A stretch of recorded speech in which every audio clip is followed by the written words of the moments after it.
A kiss caught in my darkroom. I fix old cameras for a living, which means I spend a lot of time coaxing forgotten machines into remembering what they were made to do.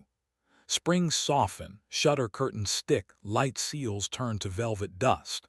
If you're patient, if you promise the thing that you won't hurry it, it will return to itself. That's what I've always believed. It's also what I believed about my marriage to Camille, a craft, not a miracle, something you keep working at with careful hands.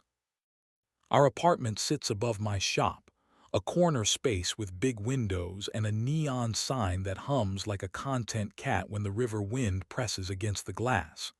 At night, when the city settles into itself and the trains start telling quieter truths, I go down to the dark room, load film, and let the red light make its soft confession.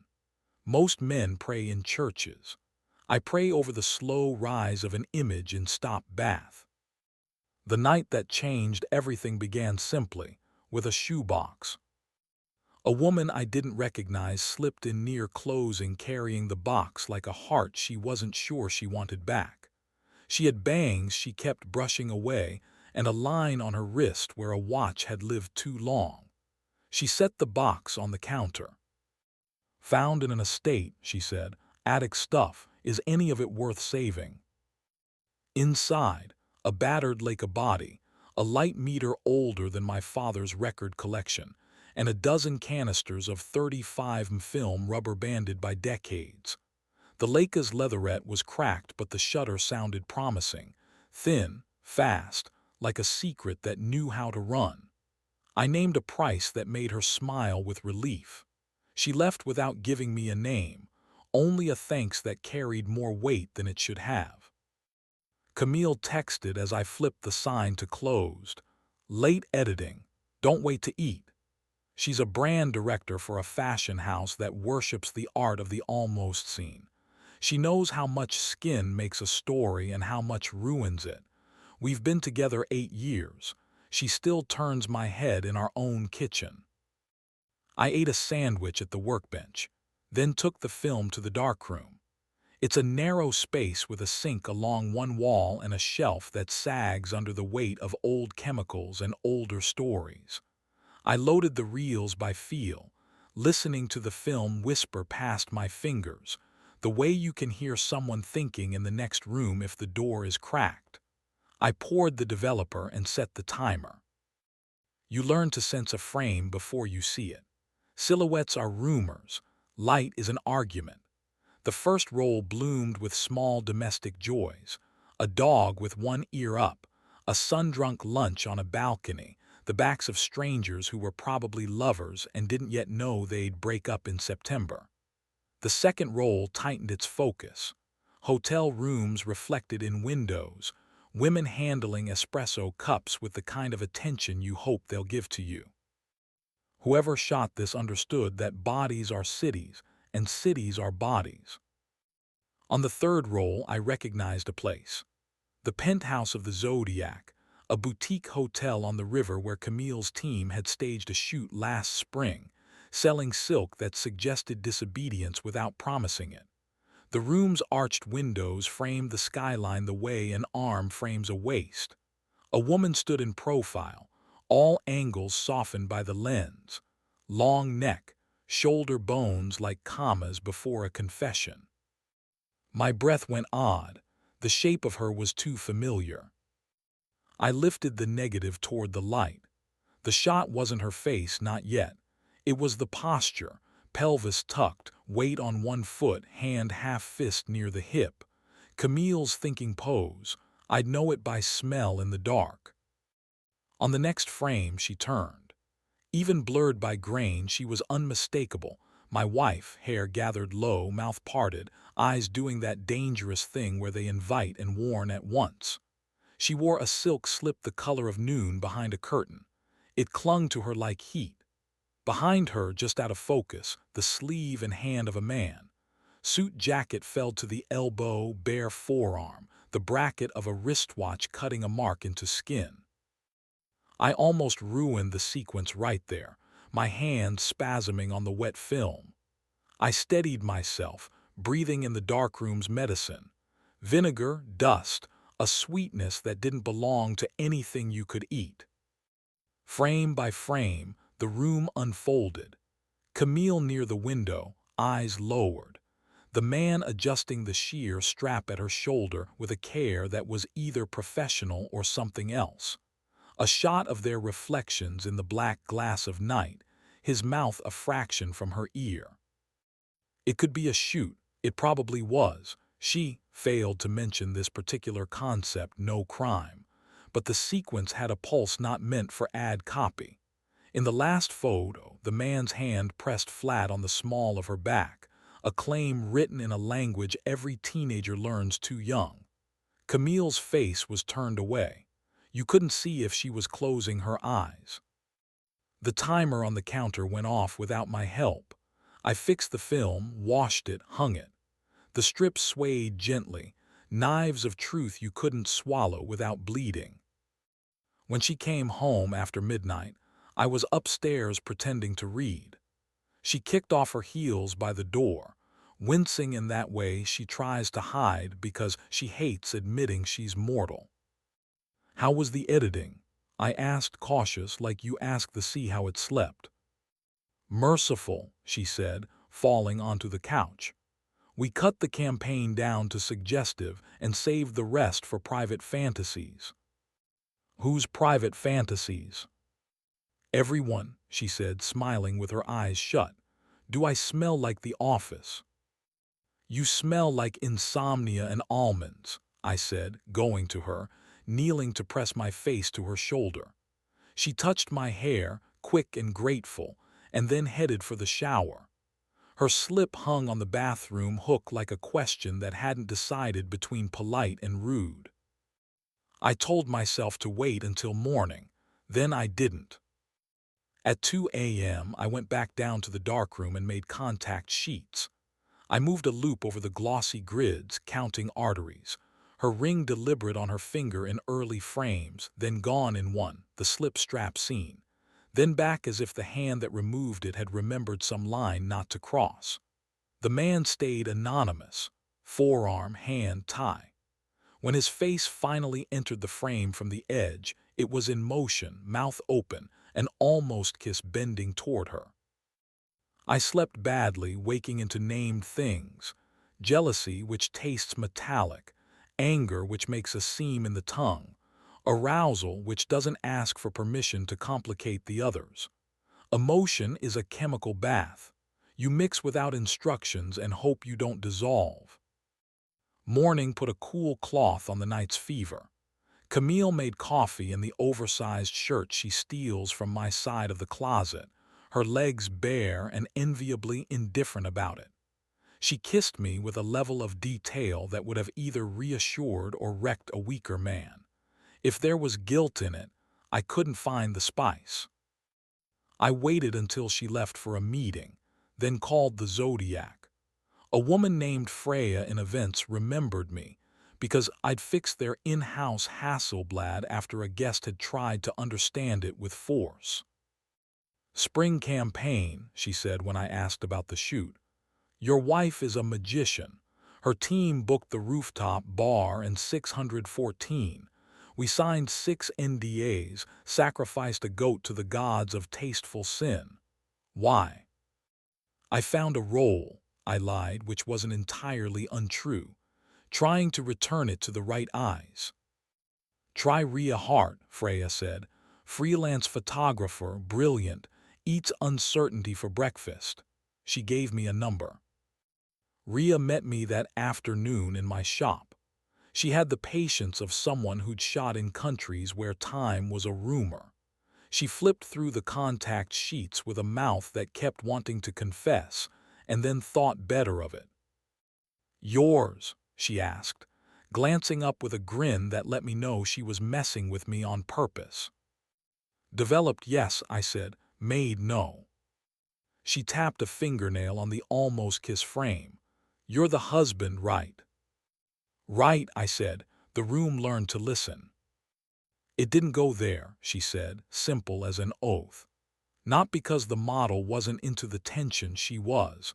That's why we hire her to direct. Not because the man didn't want a star in a life he can't afford. He did for about 17 minutes. It didn't go there because your wife fed the hunger to the camera, not to him. That's her trick. She keeps it on the lens side. Who was he? I asked. Investor's nephew, Rhea said. Handsome like a threat. The watch shot. His idea. Your wife let him have it so he'd feel dangerous enough to behave. My chest loosened the way film does in warm water, but some knot remained. There's a frame where her ring is off. Rhea nodded. Because silk snags on diamonds. She took it off, put it in her mouth to keep it safe. This is what pros do with small, priceless things when pockets betray them, and then slipped it back on. If you develop the outtakes, there's a shot of her tongue pushing it against her cheek like a kid holding candy. It's indelicate. It's also adorable. And the almost kiss. Stage direction, she said. For air. We wanted to show how close two strangers can come to a story they'll be telling themselves in the shower for a month. The kiss doesn't earn. The almost does. Rhea lifted her eyes. Do you want the digital files? I could send them, but then you'd have to fight with 1,000 little proofs. Better to believe the person you know. I looked at the contact sheets again. The pictures were undeniably erotic, but the charge ran toward the camera, not away. The man's hands were trying to edit the scene. Camille's gaze was cutting him kindly from the frame. Keep the files, I said. Give me her number instead. Your wife, bold, Rhea said, amused.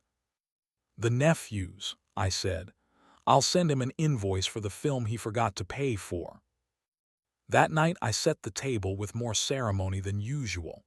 Real napkins, the rosemary oil she likes to drag torn bread through, a bottle we'd been saving for an occasion, and then forgetting to invent one for. Camille came home in a silk blouse that made the air feel expensive. She shed her shoes and stood in the kitchen doorway taking in the candles, the olives, me. What did I do to deserve this? She asked. Nothing, I said, and everything. Halfway through the second glass, I told her about the shoebox and the darkroom, about the film, about what I'd thought I was seeing. I told her about Rhea, about the watch, about the ring held safe behind her cheek. I told her about my foolish body and its chemistry set of reactions. I didn't accuse. I confessed. She listened with a stillness that told me I had her entire attention, including the parts she sometimes saves for negotiations. Do you want me to be angry at you for looking? She asked when I ran out of words. No, I said. I want you to decide whether I was brave or cowardly. She came around the table and sat on my lap like a verdict I could live with. Her voice went soft, a register she only uses when the answer matters more than winning. You were both, she said, which is who we are most days. I'm not proud that the pictures worked on me, I admitted. Be a little proud, she said, and her smile tilted into mischief. They were designed too. I should hope my husband is persuadable by my image. That's a design goal. She kissed me in a way that promised a high return on investment, and then stopped, breathing close enough for me to feel the cadence of it. The blouse had loosened at the second button, just enough for memory to step forward and make a case.